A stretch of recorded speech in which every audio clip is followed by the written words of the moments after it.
Essentially, everything in the universe is a question of perfection of geometry.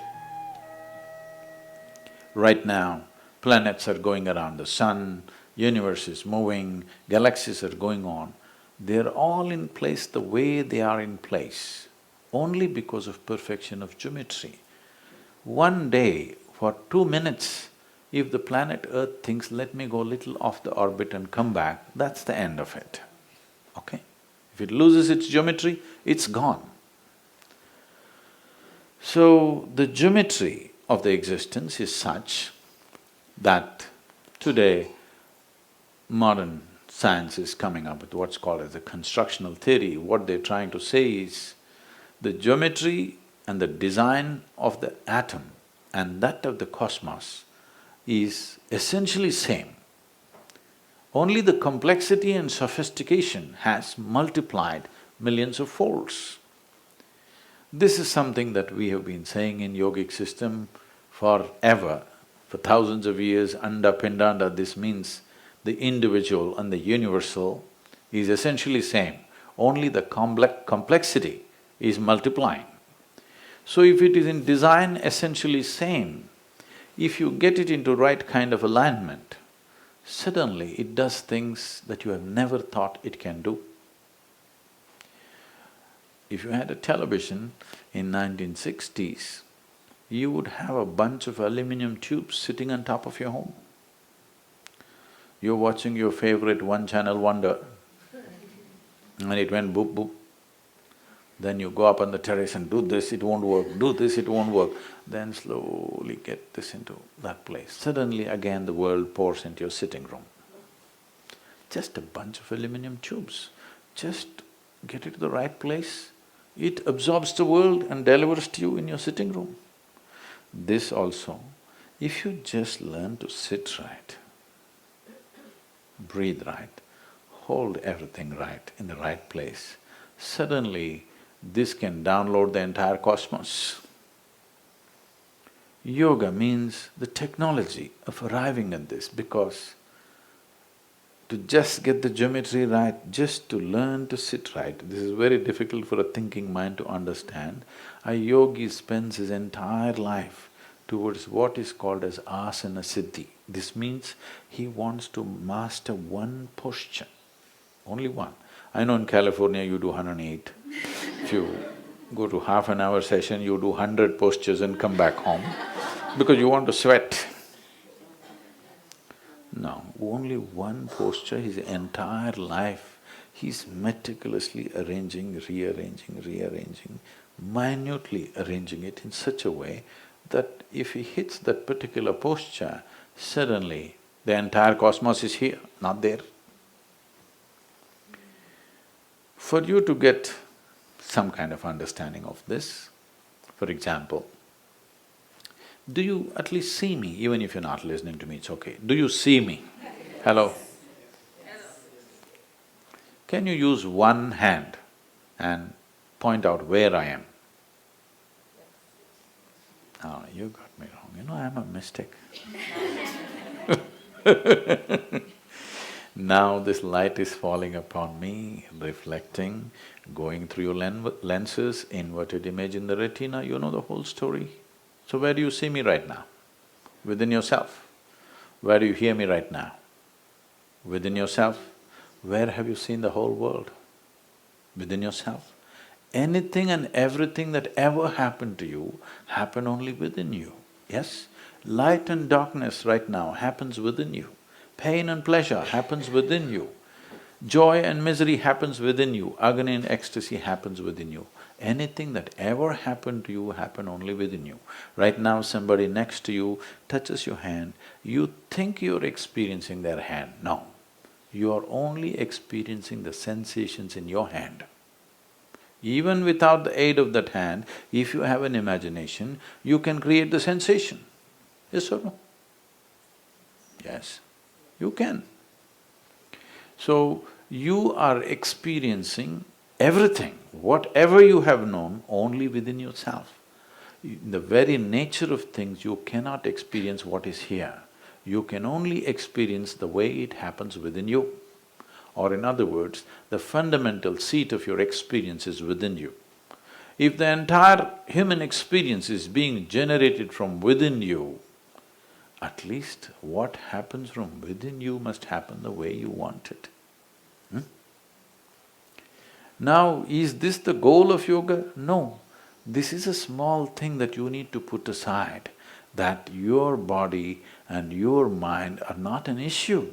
They are stepping stones for bigger possibilities. But right now, people spend a lifetime trying to understand the tendencies of their own body and their mind. 60, 70 years of age, still you are struggling how to handle your thought and emotion. What to do with this?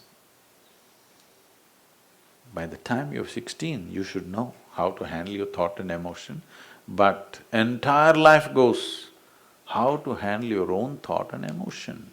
These are not curses, these are the greatest boons that you have. You can bloody think and feel.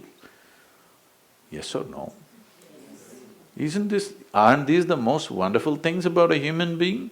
You can think and feel, but this has become a huge problem. And of course, there are fixers in the society. How to fix these things? First time when I came to United States, I just couldn't figure this. It's many years ago. And wherever I went, people were talking about stress management. I thought, why would they want to manage stress?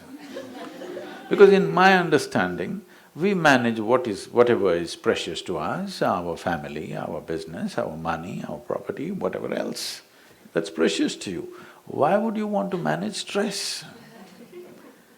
It took me some time to understand, people have concluded that stress is a part of their life. Stress is not a part of your life. It is just that you don't know how to handle your own thought and emotion, isn't it? You don't know how to handle your memory and your imagination. All the wonderful things that you have as human beings, which other creatures don't have, which set us apart in every way. See, nothing wrong with an earthworm, it's more eco-friendly than you. You're only now trying in California to be eco-friendly, right? They've always been eco-friendly, that way they're ahead of you. But what is beautiful about a human being is, we can remember everything, we can project into future, we can create a world of our own the way we want it. If we want it, we can pull it down today and create another world tomorrow morning in our mind. Yes? Yes. But that's become the source of suffering for humanity. I hear every year 350 million people in Europe are on psychiatric medication. This is 39% of the population. So a society which has enjoyed generations of economic well-being, 39% of the people, if you withdraw a few pharmaceutical formulations, 39% will go crazy. You call this well-being, I'm asking you.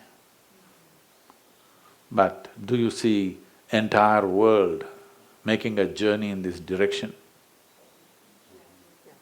In many ways, the entire world is trying to make a journey in the same direction of madness. Because the experience of life, as you sit here, the experience of life is not good enough. The world is moving towards chemicals to create experience. I'm not looking at this morally. I'm only talking about the efficiency of it. Sure, chemicals can cause experiences because all experiences within you is also a certain kind of chemistry. What you call as peace is one kind of chemistry. What you call as love is another kind of chemistry, joy is another kind of chemistry, anxiety is one kind of chemistry, madness is another kind of chemistry. There is a chemical basis to human experience, no question about that. Now there is a way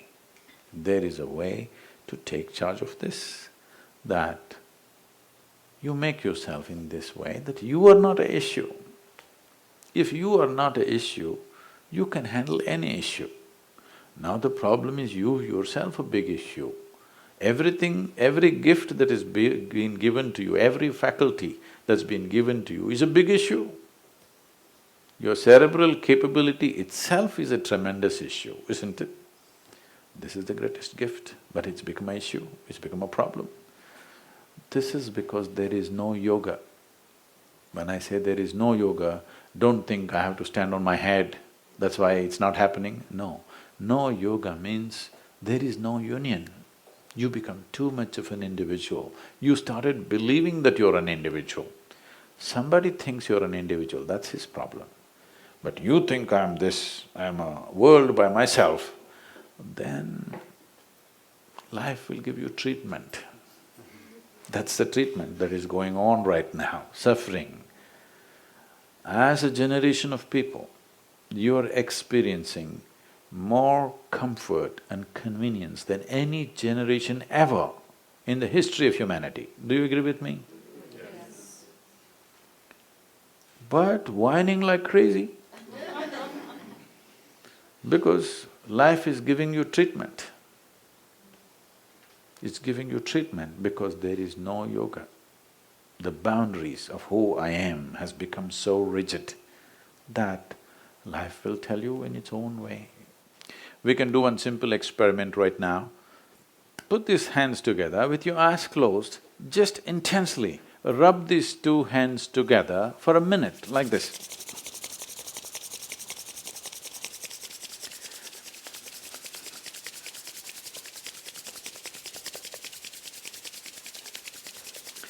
Just hold it apart by 4 inches. With your eyes closed, just hold these hands 4 inches apart.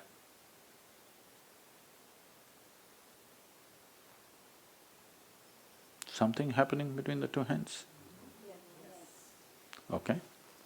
So this is the nature of your sensory body.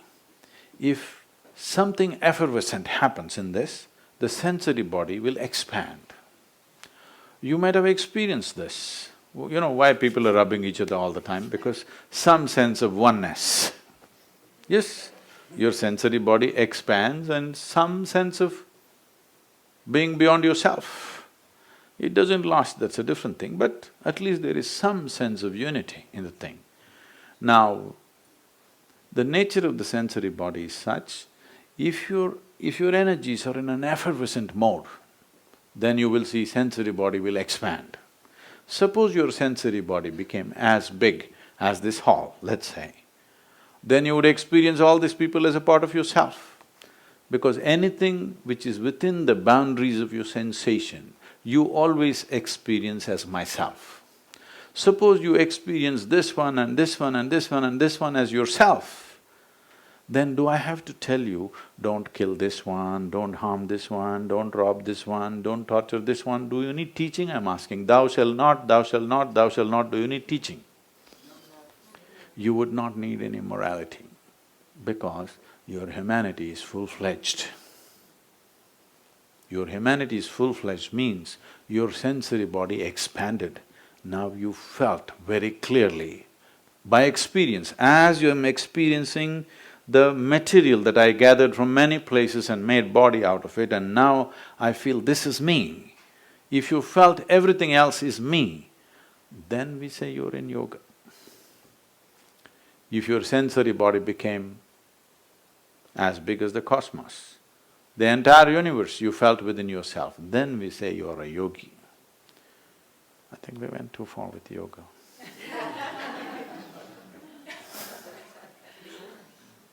Because your idea of being individual is a very convoluted idea, because you can't exist for a moment as an individual by yourself, without the support of the entire structure, isn't it?